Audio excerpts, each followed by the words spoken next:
We had to pay him $10 a week each for these music lessons. Then I was sure it was a riff. But then I found out what it really was that where he was coming from and his musical education, to tell his parents at this point that he was joining a rock and roll band would have been like just pouring it down the drain. So he justified it to his people and his background by being a music teacher.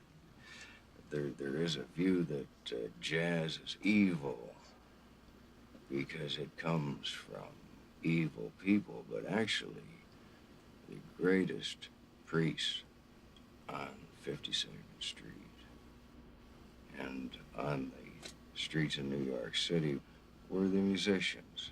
They were doing the greatest healing work. And they knew how to punch through music which would cure, make people feel good. Most of the show stuff, though, is like traveling shows, like tent shows.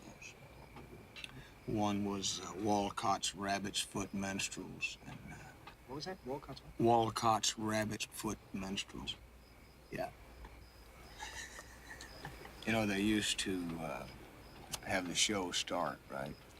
They'd have the singers and the players and the different parts of the show. Then the master of ceremonies would come out, you know, just before the finale and explain that after the finale, after the kids go home, they'd have the midnight ramble, right?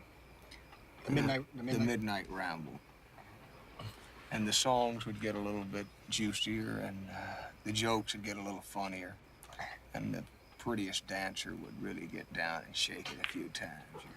A lot of the rock and roll duck walks and steps and moves came from a lot of that. Everybody did it, and so when, you know, you would see Elvis Presley or Jerry Lee Lewis or Chuck Berry or Bo Diddley really shaking it up, you know, it didn't come out of nowhere. It didn't come out of the air. It was like the local entertainment everybody was going to see. So when they exposed it to the rest of the world, it was like this unknown beast that had come out, the grotesque of music that the devil had sent, you know.